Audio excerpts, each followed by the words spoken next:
I want to make you aware of two of our upcoming events. Next week, on April the 20th, we will have a seminar by Jim Anderson, who hails from Purdue University. He'll be speaking on the human side of health informatics. So that seminar will be in Davis Center 1302, starting at 3 p.m. Jim is an expert in this psychosocial aspect of health informatics, and is an expert in, as I said, an expert in this area, has written several books, and should be of interest to everybody in this audience, and invite your colleagues to come along as well. The other announcement that I want to make is that we are holding the first Health Informatics Boot Camp at the University of Waterloo in July, starting July 17th through Friday, July 22nd. It will be an intensive one-week course with an introduction to the various aspects of health informatics. And if you want more information, just give me a shout. You can call me at extension 4074, and I can give you more information, or there's some more information on our website. So with that, I'll introduce Kathy Schreier, who's going to introduce Lara. I'd like to introduce Lara Varpio, our speaker today. Lara is a doctoral student in the Department of English, and this is in fact part of her doctoral research that she is presenting today. She's got all sorts of co-affiliations with the University of Toronto, the Wilson Centre of Education there, and I think she's probably the only humanities student at this university that actually has CIHR funding, which is, if you know the humanities, you'll know that that's actually quite a distinction. So I'd like to introduce Lara Varpio.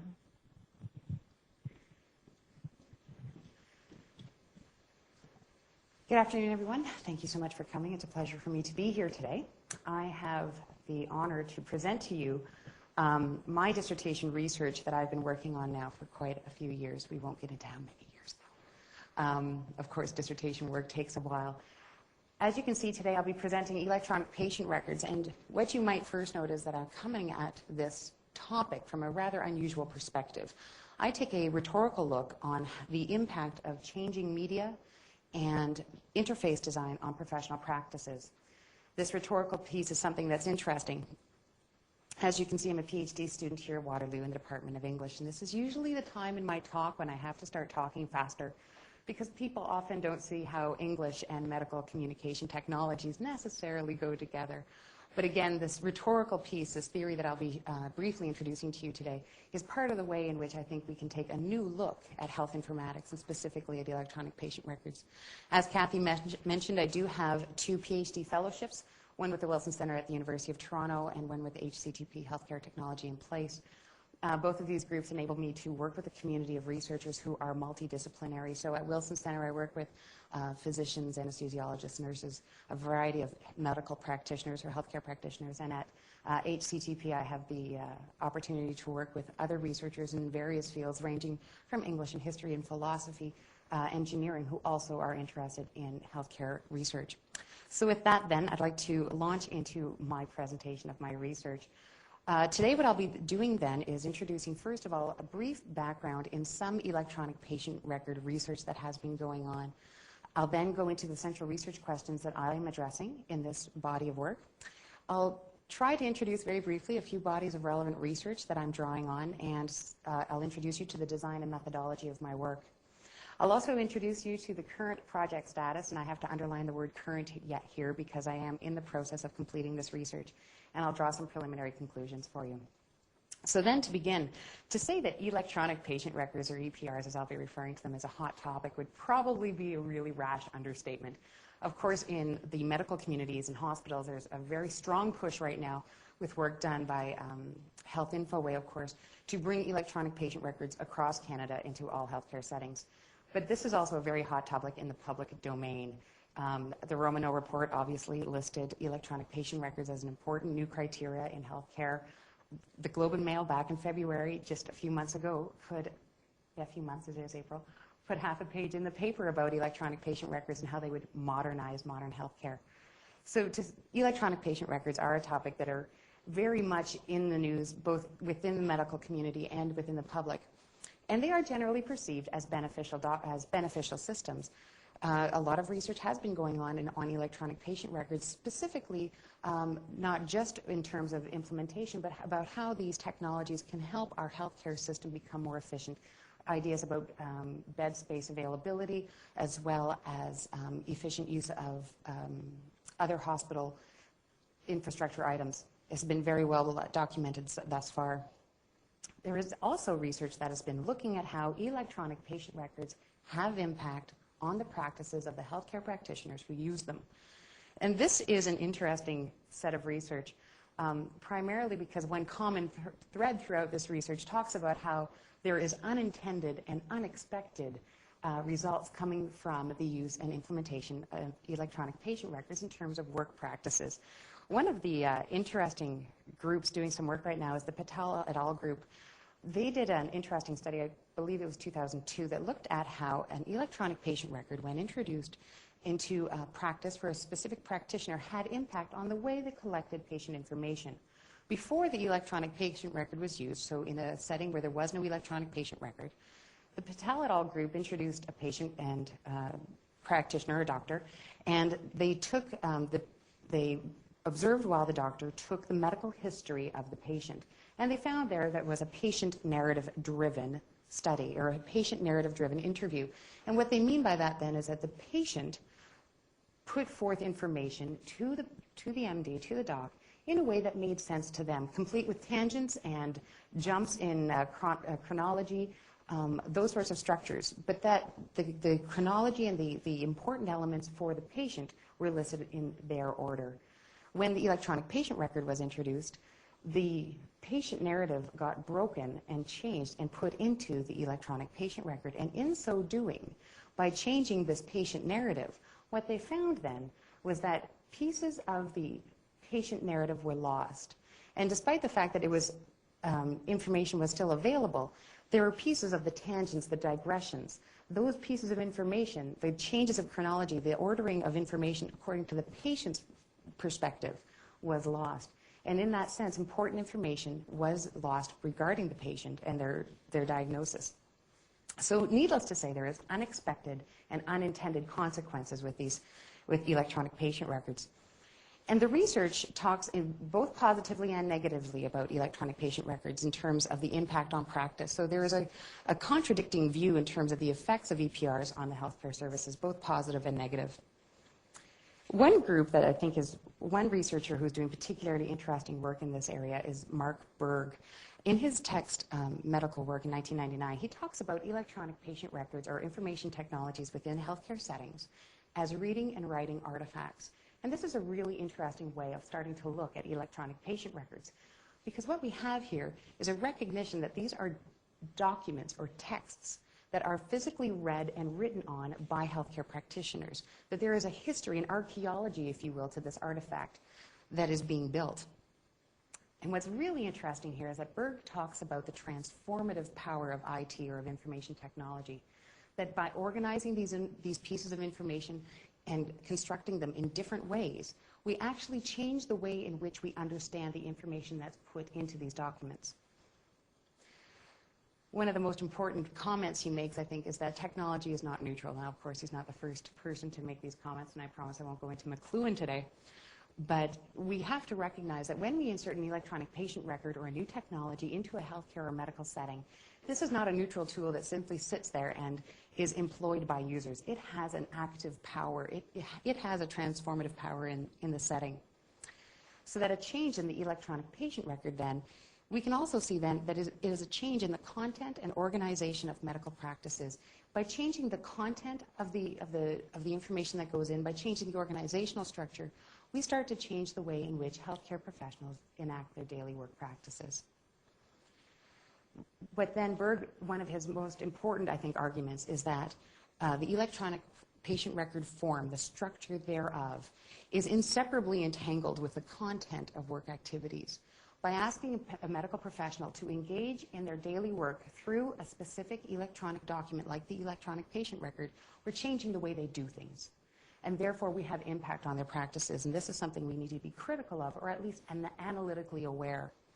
So then electronic patient records and professionals enable each other to affect each other. And this is one of my favorite points, because ever so often it's easy to say, well, I'm working at the whim of the technology. But here Berg really does put forward that the technology does have power and it does influence the way we work conduct medical practices. But as much as these technologies do have influence on us, the medical professionals have influence on them.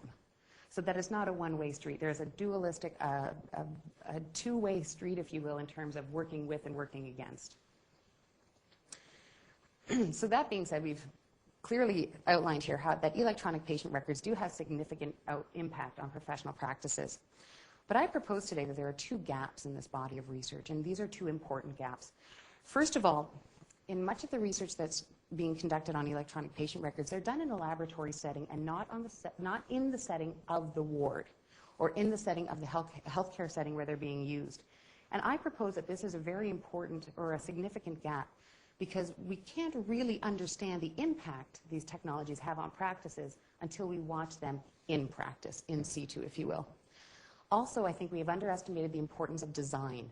The actual physical design of the electronic patient records themselves, the interface design, as well as the way in which they interact with other kinds of documents. These are questions that have not yet been addressed successfully or sufficiently, I argue, in this research. And so this is the gap that I hope to fill. Because I propose that electronic patient records are neither black boxes nor standalone systems. And what I mean by that is really, well, first of all, in terms of black boxes, electronic patient records are not some system that we put in and information goes out and information goes in and comes out and we have no idea what happens in between. There are specific components to these technologies that we can isolate, analyze, discuss, and look at how they work in relation to other components. Also, these are the decisions or the interfaces that we're using are the result of a history of design decisions. It's not inevitable that these things look the way they do. Because it's a history of design decisions, we can change our minds. Also, these systems work in very complex communication settings. And what I mean by that is that electronic patient records work not alone in a ward. They're not a standalone document. They work also with oral communication and paper-based communication. And we need to look at those relationships to really understand how these things are being done. So then my research for my dissertation centers around two central questions. First of all, what is the relationship between electronic patient records and the communicative work done by professionals in a multimodal healthcare setting? And let me here just state briefly that what I mean by multimodal, because depending on what field you're in, multimedia and multimodal mean different things. And I intentionally didn't use the term multimedia today because I didn't want to give the impression that I was talking about an electronic patient record that has sound and visual capabilities and different things. A multimodal setting to me, and in this discussion, is a setting where paper records, oral communications, and electronic systems are being used at the same time. They're being used concurrently. So my interest is looking at how electronic patient records are part of that communicative work that goes on in a healthcare setting. Also, I look at how interface or user interface design influences the practices of healthcare professionals. So I try to take a look very specifically at that component of electronic patient records to see what role it plays. Now, before I go into my methodology and the structure of my research, I thought it would be very important for me to sort of step back and give you a bit of an understanding of how I come at this research from a language and communications perspective, how I come at this research as an English PhD student. There are many fields of research that I draw on in this project. But for the sake of time and perhaps of interest also, I'm only going to focus on two, on rhetoric and visual rhetoric. And again, I have to tell you that these are the field of rhetoric specifically is a field that dates back to Aristotle. And so in no means am I going to be able to give you a comprehensive understanding of the field of rhetoric today. But what I do hope to do is to give you an introduction to try to understand some of the primary tenets of this field and how I use those tenets to conduct this research. So then, the field of rhetoric, one of the primary tenets of the field, argues that meaning is constructed in a context. It's not externally available out there and we just grab onto it, point towards an objective truth, and that is meaning. Instead, they propose that meaning is constructed in a context. So for instance, if I say the word blue to you today, and we happen to be in a blue room, that context informs your understanding of what I mean by blue. If you're afraid of water, however, that might be a more dominant context for you, and that also carries meaning in terms of your understanding of those terms. So then, context is important in understanding meaning. Language is also, in rhetoric, recognized as socially motivated, as having ideological functions.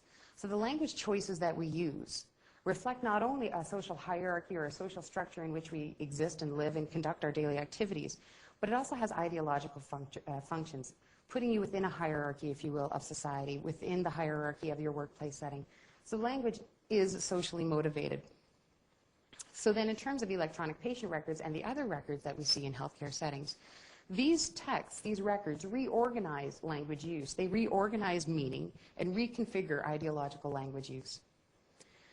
So then why would we do rhetorical analysis? Well, rhetorical analysis can help us to understand how record text reflects and supports specific ways of thinking about information, specific ways of understanding how work is to be done, specific social roles, as well as specific forms of credible knowledge of what is to be considered factual and valid and important. So then visual rhetoric is, if you will, a subset of rhetoric, and it argues very similar things, except that instead of looking at text specifically, it's looking at visual structures, at visual images. That images carry ideological functions and social meanings just as text does, that our visual components speak to us. And another interesting argument is that visual communication dominates in computer-mediated communications, that the user interface is a visual image. And as such, the visual structures that are put in place in order to organize content, to convey meaning, that these visual structures say things to us as much as language does. So then, visual rhetorical analysis can be used to help us understand the way visual elements of these records also encourage specific ways of thinking, specific social roles, and specific forms of credible knowledge. Yeah? Able to take questions during? Sure, I'm flexible. So, is the user interface more of a visual image than paper, in the paper communication? No, I would not argue that the visual interface of a computer is more of a visual image than a paper record. I argue that they both are. Say arguments run for both. Okay? Anybody else? Cool. So then, in order to introduce how I employ these in terms of looking at electronic patient records, I'm going to provide for you a sample visual of the electronic patient record that's being used at the hospital where my work is being done. I'll warn you, the system was one of the first electronic patient records ever built, so in 1986, this would be your electronic patient record, which is very different from what we know them to be today. So then, this is a system where I'd like to articulate for you just a few items of how visual and textual rhetoric can help us to understand the messages that this system is conveying to the user before the user even starts to do their job. So for instance, if we start with textual information, if you look at the bottom left-hand corner here, ERR, what we have is, of course, when you're using a system, an electronic patient record or any kind of electronic system, often you want to go back a few screens, that you didn't find what you wanted here, so you're going to go back to the previous menu and start there. Well, that is the clickable item that the user within this healthcare setting would use in order to go back some screens. Now, during my observations on the ward, I often and regularly hear healthcare professionals say that I have to error back so that they are making an error. And ERR for them then stands for error. Which is interesting because the people who built it explained to me that ERR stands for enter, erase, or return. So the three letters that were chosen for a very simple reason in terms of the structure of the system itself textually says something different to the users than it did to the designers. So these are textual choices that were made that have different social meanings and different statements to the user. Because what's really interesting then is how this becomes interpreted by the users. When the user is on this system, one of the things they talk about is that I make a lot of errors. Well, yes, you do. You hit error a lot. The other thing that happens then with this textual choice is that the system itself becomes associated with error creation. That the system itself is built in this recognition that errors will be made. So there's a textual choice that perhaps we should be critical of. In terms of visual design, well, it's an older system, so perhaps visual design has changed a lot over the years. But I would like to pay a compliment to this system, because one of the really nice things visually regarding this electronic patient record is that it doesn't pretend to be anything else than a computer system. It doesn't put forth the face of a paper record, as many of our newer electronic patient records do, that it looks like a file folder, like a patient record that you'd have in a traditional paper-based environment. By not pretending to be that, the user never has to go through that mental step of going, well, it's not really a paper record, it's not really a paper chart, it's something else. So in a way, it's very refreshing to have a system that only presents itself as an electronic system. In terms of visual design, one of the things that perhaps would be best to talk about today is the idea of saliency. Saliency in visual rhetoric terms, or specifically with respect to Kress and Van Leeuwen, they talk about how certain items become very important or become highly visible or salient to the user in terms of contrast, and that contrast can be used as a technique for developing saliency. Well, one of the interesting things here is that Nursing Master Guide is a high saliency item here in terms of the red on the black and white text. It declares itself quite strongly. In the top left-hand corner, which is one of the most quickly read areas and one of the most high impact areas in terms of information on a visual screen, you have fictional people, of course. I'm Varpio, you know that, so that's not really my mother. There's the patient name, as well as the name of the person who's conducting care and the patient's patient number. But then, so it's a very high saliency place. But interestingly enough, it's in grayscale on white, whereas the body of the text is white on black. So in terms of saliency, we have a contradiction going on. That the high saliency information, the black and white, is the daily tasks, not the confirmation that this is the patient you should be working with. Interestingly enough, as the healthcare user goes through the screen and makes care decisions, that top gray bar is a summary of the decisions you've made thus far. But again, it's in a low contrast area. So this is your confirmatory space, but the saliency or the importance of that confirmatory space is somewhat contested here. So at least if nothing else, we have some tensions going on in terms of what's visually important on this electronic patient record screen. So this is one of the ways, and these are some of the things that I look at when I look at visual rhetoric and rhetoric in electronic patient records. Those, of course, are two fields that I'm drawing on to conduct this research, but again, there are many others that I simply don't have time to go into, but they are relevant to this research. So then what I've managed to do thus far is discuss with you how I'm going about determining user interface design, how it influences the practices of healthcare professionals. By doing this kind of much more in-depth and much more detailed analysis of the record, we can start to see some of the messages that are being conveyed.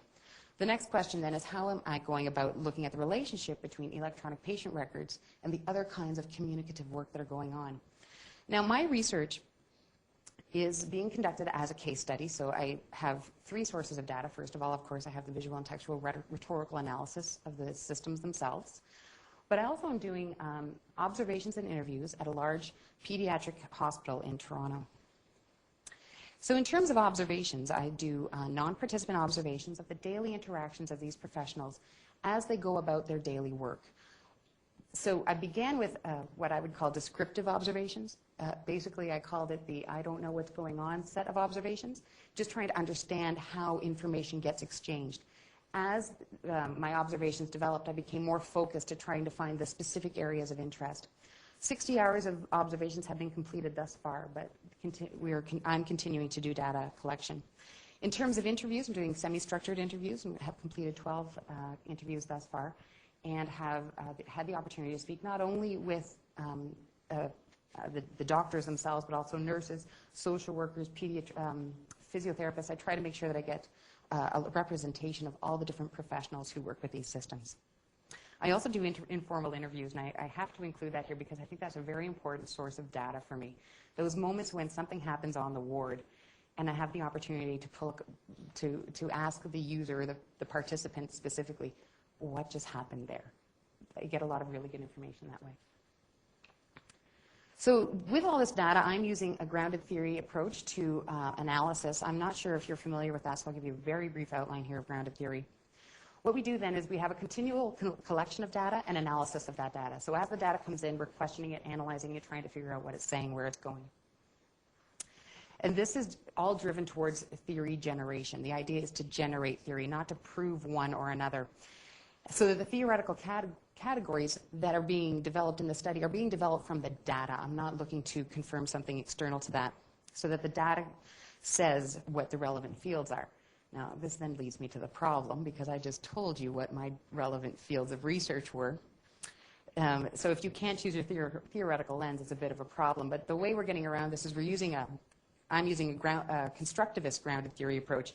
And what that means is that you bring many tools to the table, many systems of analysis, and you try to decide which one best suits the data, which one is being used, and you disregard the others. That's why I continually have to tell you that I'll talk to you today about visual rhetoric and textual rhetoric, but there are others that are available.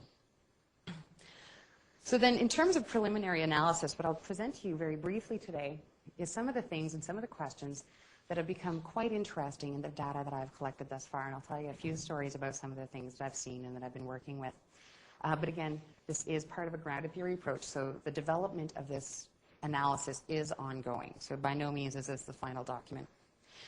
So then if we look at this, my body of data that looks at electronic patient records and other record modalities on the ward, we have two very strong themes that are starting to develop. We have working with electronic patient records and working around them. So I'm going to start with on the left-hand side and talking about working with electronic patient records. Here I have divided this data into two sets. We have positive interactions with the electronic patient records and tensions in those interactions with the records. Now, I have to begin by saying that I can't undervalue the importance and the weight of data that sits under positive interactions with electronic patient records. There is a lot of very useful moments when the system just works. A nurse goes to the computer, they have to sign off their meds, they go in, they sign them off, they come out. 30 seconds later, they've successfully used an electronic patient record to complete a task, to complete part of their daily work. So there are literally hundreds of examples of that under this node. Now, I don't go into great depth here on that, but I don't want to underestimate the value of the positive interactions. In terms of tensions in interactions, there's three interesting stories that are starting to come out of this data. Forcing the EPR to work with you, abandoning the EPR, and submitting to the EPR. In terms of forcing the EPR, these are those situations where a user will come up to the system and is trying to complete their daily task, and by God, it's going to do it whether it likes it or not. And the user intentionally sits with the system and begins to manipulate it to make it do the kind of work it wants to do. Be that, for instance, with a nurse who might be working on the electronic system and wants to, the information that's coming up in the system for the next nurse might be very confusing. That they had to struggle to understand it, track down the doc, discuss it, and it was very problematic. So they will go then to the electronic patient record and begin to force the system. They'll delete things, they'll hit enter here, so it'll show up over there instead, and they force the system to represent the way in which they work. In terms of abandoning, this is a cautionary tale of sorts, I suppose, because it's a scary place when someone will go into the electronic patient record, begin to work with it, and either they know what they want to do and they can't find the pathway to enable them to do it, or they can find it, it is right there, but for some reason they're either unable to do it because of their own computer skills, the system's down, something's going on, they give up. So that would be abandoning, and then they're submitting to working with the electronic patient record. These are the instances where they know what they want to do, they have a set of priorities and values, they have tasks that they want to get done, but the system will not acknowledge or enable them to do those tasks in the way they want to do it. And as a result, they submit. They say, fine, if you won't let me do it my way, I'll do it your way, and then I'll go talk to the nurse and I'll get it done my way anyway. So there's that moment of submitting. So then these are some of the tensions that I'm seeing in terms of electronic patient record use on the ward. Let me talk to you a bit about working around the system, because this is also a very interesting set of data. Avoiding working with the electronic patient records is actually one of my favorite nodes, because it isn't as data rich as some of the others, but is perhaps the most entertaining, because these are the moments when the electronic patient record and the user have this really strong conflict, to the point where the user says, I'll tell you a story. When I was on the ward, a physician was on the phone with a consultant, and they wanted this consultant to see a patient. And the physician said, if you're waiting for me to get on the EPR, you'll be waiting a long time. So it's one of those moments when the user themselves will actually avoid the system. Now, this starts to bring in some interesting questions about social structure and hierarchy. Who has the ability to completely avoid an electronic patient record when it is, like this system, widely used and widely accepted within the hospital? So it's interesting that it was a physician who was able to do that. Then next, under making computer-derived patient information your own, this is an instance where, working around the computer, the user has specific tasks that they are trying to get done, but the system is not enabling them to do it in the way they would like. So what they do is they take that data and they make it their own. They'll either completely rewrite the data, create marginalia around printouts. They'll put the information into the paper chart and oral changes. Let me explain a little bit for each one. In terms of complete written overhaul, this is something that I see daily on the ward, where all the information that the user is looking for is in the electronic patient record. It's available. But in terms of being able to conduct their activities in the way that their priorities and their values, they can't do it within the EPR. So for instance, every morning, the nurses will come in and they will print off information for each patient that they have.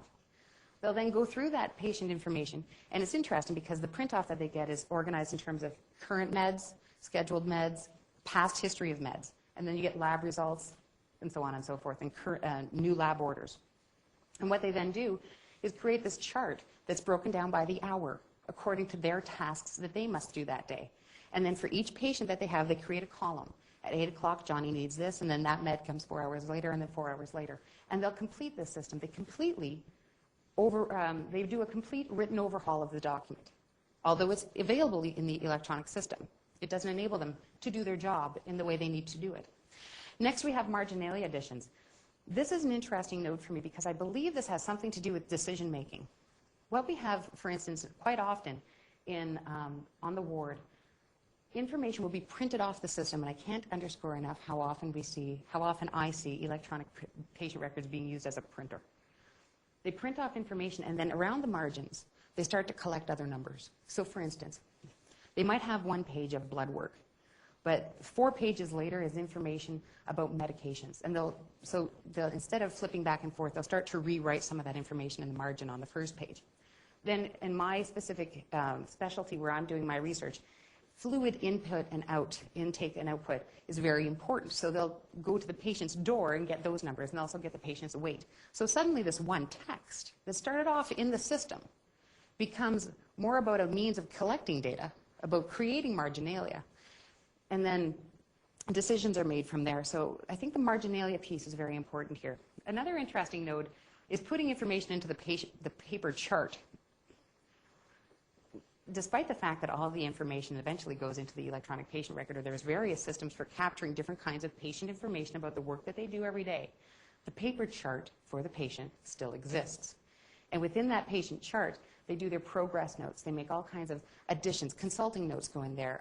If phlebotomy or radiology consulted, it goes in the patient paper chart, not necessarily in the electronic record. So we begin to have this conflict between paper-based record and an electronic-based record. Finally, also, I think it's very important that I stress the importance of oral exchanges or oral information on the ward. Despite the fact that all the information might be available within the EPR, what quite often happens are the conversations between professionals or within professions in order to get an understanding of the information or of the patient situation. So despite the fact they might be able to both see the results in the EPR, they'll begin to make discussions. They'll begin to walk away from the computer saying, what do you think? How did this work for you? So it's important, I think, to recognize that not only do electronic patient records, they're being used on the ward, but they exist within a very complex system of communication structures and systems. And the design of that EPR also starts to make play in there to talk about what's important, about what's valued. So then I'd like to draw out for you a few preliminary conclusions that I've begun to draw about this research. First of all, again, is that importance, that the critical importance of both oral and paper-based communications on the ward. Again, it's very much context-specific. In this context, the oral communications and the paper-based communications aren't just extra pieces of information. They're not secondary to the record. They are primary. They are primary forms of communication, exchange, of decision making. We can't underestimate them in our research. We also have to recognize that the electronic patient record supports specific social roles, that some people can avoid the system, other people can't. If some people have the opportunity to say, no, this isn't my job, I don't have time for this, I'm going to download it on somebody else, whereas other people are very actively, continually engaging with the systems and struggling with it. This is one of my favorites. Workarounds are going to happen.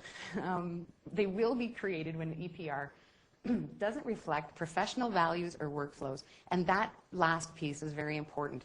This idea of the professional values of the users and their workflows in everyday work activities, what they do to get their jobs done. If the system doesn't reflect and respect that and support their own ways of working, the users will begin to create systems for working around it.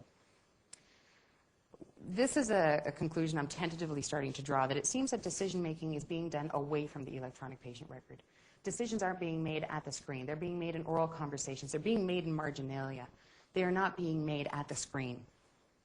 We've also created an interesting tension on the ward, that electronic patient records and the paper record exist simultaneously, but there's a conflict there. What's the patient record? What is the authority on this patient's information? Well, we've created a tension because depending on who you ask, you get different answers. And finally, and perhaps most importantly, EPRs work. They do get jobs done. They are fantastic systems for documenting, for creating information availability in different formats. They work, and people are working with them. So despite the fact that I have a lot of cautionary tales, I have to always come back to this idea that EPRs do work. We just need to be more, I argue that we need to be more critical and analytically aware of how they work and where they work and what they're saying to the users. I'd like to finish by pointing to some future research because that's always fun. Other EPRs need to be investigated. Other electronic patient records exist, and let's face it, this is an older version. New designs make new messages, but those messages aren't more or aren't less controversial or aren't less problematic. We need to be critical of those designs as well. And we need to look at other physical settings. Of course, I'm in one hospital, in one ward with one specialty. But this qualitative depth of understanding how these specific technologies work in specific settings, without that in-depth understanding, we run the risk of continually inputting new EPRs and not really understanding why some are accepted and why others aren't, why they always print some screens and not others. We have to start getting into medical education. A lot of the users will, when I ask them, why did you print off the screen? Why do you use marginalia? Well, they were taught that, apparently. Somewhere along the line, someone told them this is how you create a nursing day, they call it their cheat sheet, how you create that chart by hour for each patient. This is how it's done. Well, someone taught them somewhere, and we need to start getting in health informatics and specifically an understanding of electronic patient records into the medical education setting to talk to them about how they're using these technologies. Of course, there are many others that I don't have time to go into today. I'd like to end then with a word of thanks. I couldn't do this research without the support of quite a number of people. The Wilson Center gives me a desk in Toronto, which is, if you talk about Toronto real estate, that's high real estate. The healthcare technology in place is a very invigorating and supportive environment. Dr. Catherine Schreier, who's my primary supervisor, and Dr. Lorelei Lingard, my secondary supervisors, their depth of understanding and their assistance in data analysis thus far has been crucial. And I'd like to end by also thanking my study participants, because without them this wouldn't be possible. And I've been fortunate enough to have 97% participation rates. I've only had a handful of people say they didn't want to participate. So this research really does stand on their shoulders. So thank you.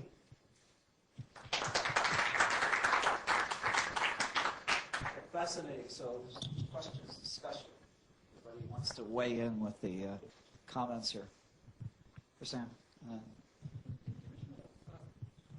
In the original study, you showed that the patient record was at a time when computers would have been sitting on desktops away in an office somewhere. What are your thoughts on, now that people can take handheld devices everywhere, they're doing their medical practice, how that will affect their using electronic patient records? You ask a very important question, and one that I've actually included in my interview questions. Depending on who you ask, participants in my study are sitting on two poles. Either if the system were portable, well, then I wouldn't have to make my cheat sheet because it would always be there, or you could make the system portable and it still wouldn't help me because it still doesn't represent information the way I want to. So you have two strong camps. I wondered if that was the case, that they simply don't want to use an electronic record, period, no matter how accessible it is. I don't think that it's a matter of they don't want to use an electronic system, period, if they're on the against portability side.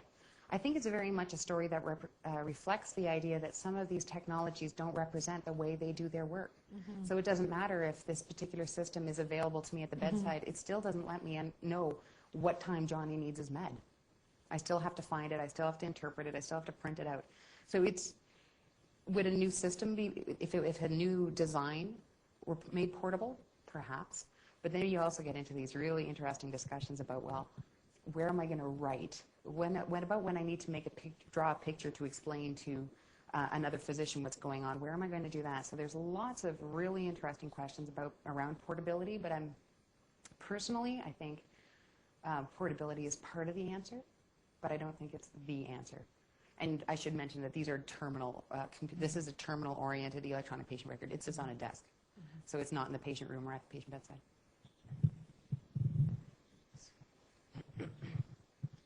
You're suggesting user-centered design. Have you given any thought to universal design or ecological interface design or any other design methods? Yeah, and yes, I have. And I hope I didn't come off as a proponent of user-centered design, because I personally am somewhat skeptical of that. It's that whole usability question too that starts to that gets to be played, and there's a reason I don't use the word usability in my presentation. Ecological design I'm not familiar with, so that's a new term for me that perhaps I'll ask you to explain to me later. But one of the things that I think might be important to recognize is that within this study, one of the things that I'm coming to find is that if the system doesn't represent the values and priorities of the work tasks that professionals have to do, then the system is being abandoned.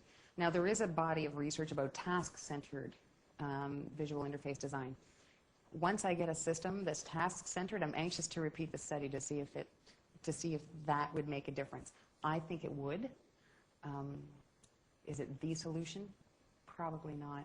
Another piece that's really interesting to electronic patient record visual design and user interface design is this idea of being able to transform the system as you become a more expert user. And I'm a strong proponent of the super user. I think it's really easy for us to dumb down our user and underestimate their capacities and abilities.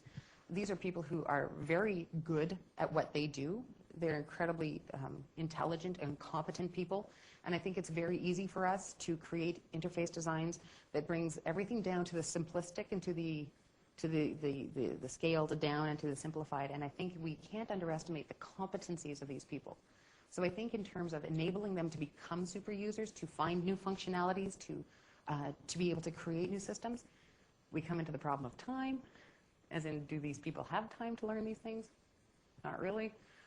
But if we made time, if we enabled them to be super users, would their time not be more efficient on the ward? Absolutely.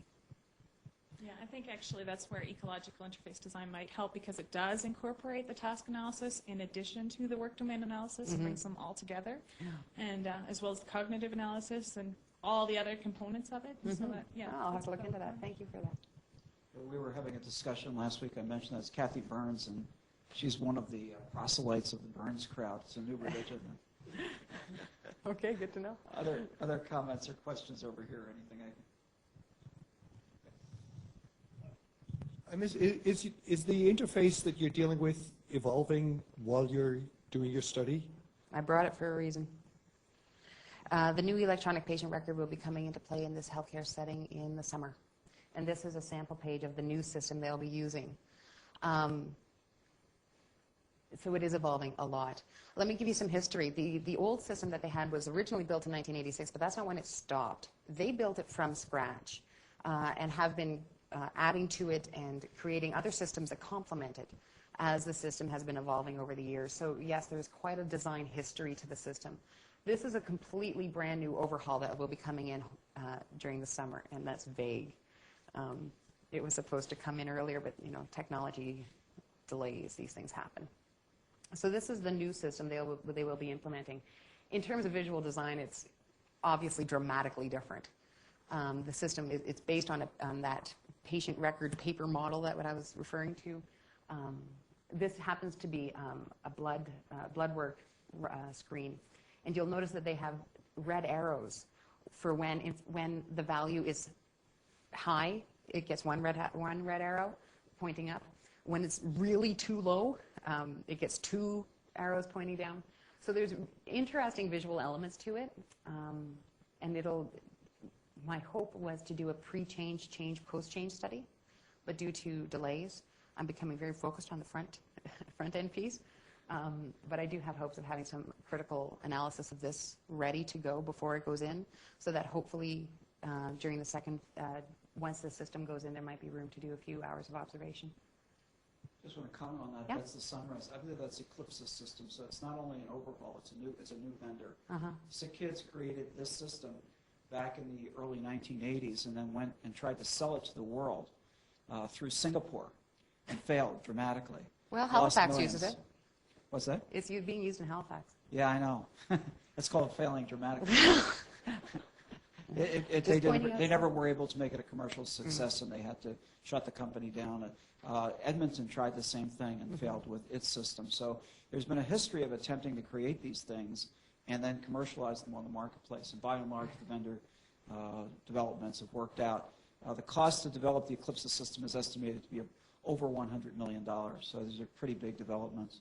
And I wonder if the older systems or the systems that failed, I wonder what kind of research they had backing that up, what kind of user input, did anybody ever do qualitative observations or interviews? I'm sure they had focus groups, they usually do, in terms of creating new EPRs or designing electronic patient records. But I really think one of the gaps that we're finding in research is part of the reason why these systems either are hit and miss quite often, that without this in-depth understanding of how the visual design, first of all, reflects the user or denies the user status, and also if it does or does not reflect their priorities and workflow practices. These are things I think that perhaps have been underestimated in earlier research. I've been involved in a number of these companies coming up, and I can tell you that the modern concepts of user interface design and looking at the user interface as a key coupling with it just wasn't done. That was the problem, is that the issues were functionality primarily. Yeah. And I know you think at a very low level about usability, but now we're actually putting people in front of these systems and saying, how efficient is it to use it? How much do they like it? When they read things. I just thought it'd be useful, a couple of examples I came up with here. I was going to mention ecological design until she took my thing away here. She's still your All right. Toronto General Hospital invested about $10 million initially, and it became $85 million, in a system which is still there called the HDS system, Health Data Sciences. It was built after a concept promoted by Ralph Kortman, who developed this country called bedside computing. You kind of mentioned that. And the concept was that if we created systems that were right at the bedside, this was at a time when terminals were in a separate room, we would be able to, for example, affect the nature and efficiency of practice so much that you could cut your nursing staff. There were actually studies done. Topeka, Kansas was one of the famous, St. Francis, in which they studied this and showed 10% reduction in nursing over a 2 or 3 year period. The great leader at that time in Toronto General actually got his vice president of nursing to agree to give up 10% of her nurses in favor of the system. She eventually was fired when she didn't deliver, and almost no one has ever shown the effect of the studies. And it was discovered quite late that after those were published, that in fact nurse availability had dropped off in Topeka, Kansas, and it was very much influenced by the vendor, that study. There was virtually no change in nursing numbers based on these systems. And what was worse, the system introduced to Toronto General had a way of doing nursing similar to your flowchart concept, as they call it.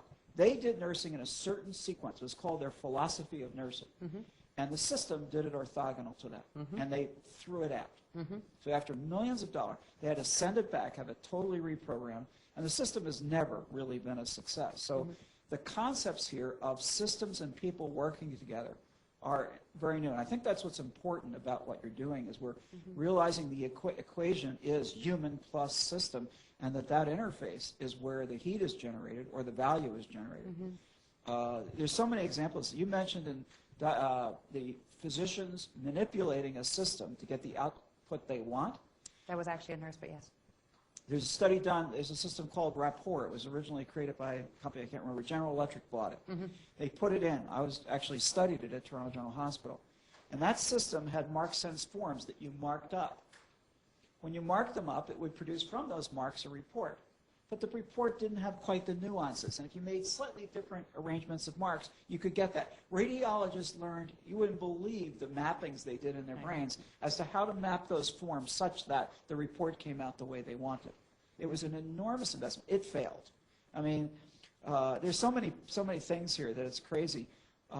People have studied these systems, particularly the older systems, and found one study in a psychiatric setting studied the records and was very impressed about the completeness of the psychiatric records. And people like yourself went in and studied the environment and kept track of what actually happened versus what was put in the record and found a huge divergence between what the record said and what actually happened in the environment. People had learned to fill in the system to satisfy the system. Your comment about that is absolutely valid, and there's research in there. So we've repeatedly not dealt with this, and one of the things that come out in the Institute is we're looking to do a major activity in the area of human-computer interface. I had the privilege of, in going around the university, of finding about 10 to 12 people who were involved in this field who almost never communicate with each other on a large measure. And HCI is a very, very important capacity we have here.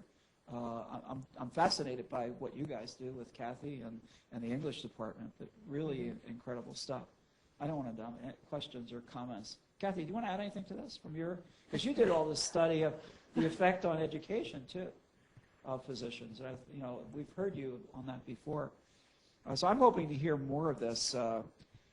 By the way, one of the big areas, did you look at in your study, particularly the physician order entry part? Oh, yeah. Can you talk at all about that? Sure. The order entry system that physicians use is particularly problematic, and in terms of the place where that would fit inside my preliminary data analysis place, it stands between forcing the system and submitting to the system. The order entry work, I can tell you a story. The order entry work that goes on is very complex. Obviously, these are very complex patients that we're looking at, and the kinds of care and problems that they have demand various times for medication delivery, also various amounts. So it's a very complex system. And one of the problems that they often have is that the electronic patient record as it currently exists enables them to do certain things but not others. So that if for instance, if a medication is generally given orally 4 times a day or Q4, then those fields are available. But if you want to provide it, maybe a new med has come out and it's available via IV, well, that link may or may not be within the electronic patient record. And if you want to give it something other than Q4, you may or may not be able to choose from away from Q4. So that what we find is that the physicians spend a lot of time looking for free type entry fields in the med order entry system. And what they do is they find these free type entry fields and they write a little note to the nurse saying, I know it says this, just ignore that and do it my way. Or I watched one particular, this is a teaching hospital that I'm at, so there are fellows as well as physicians, so, or staff physicians and fellows. I watched one particular fellow really struggle to get a morphine pump for a patient. And she could get the pump in the way she wanted to, but she couldn't get the pump off when she wanted to, using that same pathway. So she essentially ordered the morphine pump twice and ordered it in one way, and then on the other one, that was what you had to pay attention to get the pump off. So essentially, this patient then, within the patient record right now, that patient had 2 morphine pumps. Well, that's not right. They didn't. They had 1, and the fellow went and spoke to the nurse and explained, well, I couldn't make it do what I wanted to, so I did it this way. This is what you're going to do, though. So again, that oral exchange stands between that moment of going, oh, you're going to do what I want, and then it won't. And so you're like, fine, do it this way. I'll go tell them, and it'll fix it. But then there's this incorrect record. So what's the patient record? Well, it certainly isn't the electronic record in this instance. Sorry, go ahead. It seems very interesting to have some sort of patient record 20 years ago and it's still in place and still working. I like your analysis here. When you see the patient or working with electronic patient record and working around this, Yes. Did you see that the same person may work with the electronic patient record in some time and on other time working around it, or mainly the one way or the other, work with the electronic patient record or don't work with the electronic patient record? You raise a very important question, and unfortunately, fortunately for me, I had the participation levels that I did, or that I do, that I have almost 100% participation of my participants. You couldn't ask for a better situation because you're right. If I had a small sampling of users and I had 5 of them who hated it, and I only had 5 others to look at, then suddenly I have a very strong bias in my data. Fortunately, of the 100 people I asked, I think 3 said no. So fortunately for me, I do have the data, the breadth of participants to address that question. Under avoiding working with EPRs, you're right. We have pockets of resistance. And quite often, the same users will have that absolute emphatic resistance. But the rest of it is anybody's game. One day, that same fellow who could not get a morphine pump in the way they wanted to was a master at complete overhaul. Had a very complex system of printouts and diagramming and brilliant, but relied on that and on oral changes, so oral conversations, but had a lot of very positive interactions. Order in, sent, good, next patient, next order, good. So it really is a situation where this pattern, except for avoiding working with EPRs, this pattern of very complex, multimodal, sort of making it work system isn't user specific. It's very interesting. I see that for a system that has been in the organization for more than almost 20 years, it's a success. By changing or improving the system, that will have a lot of acceptance from the people, and the working with the electronic patient record will increase over the other side. This is a great opportunity, I think. One of the reasons I chose this site to do my study is so exciting is because they have a great basis with wide acceptance and a lot of use, that this is a system that everybody in the hospital uses. Their next iteration of EPR, it's like a springboard. They're starting at a much more developed understanding and appreciation of what the EPR is and how it's being used. And so their next iteration, I think, will actually be quite a step forward. I want to point out that Maher is facing these problems. He's pulling together the electronic health record, electronic patient record capability for the School of Optometry. And I think he's expecting a fair amount of workaround and maybe murder. Is that the... Actually, one of the things that you pointed out here makes me think that I wonder if the nature of the system has allowed the flexibility, in a sense, that have not forced it out. In other locations, Michael Shabbat in California had his system pushed out of the hospital. It cost him tens of millions of dollars. And they seem to have allowed a degree of flexibility in dealing with the technology. I think what you're seeing there also, and this is a background piece to the history of the structure, because they built it themselves, and because they had access to the coding and they had the people, the manpower there to make changes when things were demanded, they have the opportunity to make, with the old system, to make all kinds of variations and structural changes and organizational system changes to the electronic patient record in response to problems. Whereas in the newer system, one of the things that we're listening to a lot right now in this group is, well, the vendor won't let us, or we can't put that there, so we're going to have to do it another way. So I wonder if their ability to actually play with the zeros and ones back there really did impact the success of this launch. Yeah, very interesting. There's a lot of other places. In fact, in Canada and Calgary, they almost threw out their order entry capability a few years ago, from the same vendor, but an earlier system. And it looked very much like their screens at Sick Kids, but I gather, was extraordinarily rigid. They probably didn't have that ability. That's another aspect, allowing the human degrees of freedom. But you do raise an important point, because the rigidity of the pathways is still present.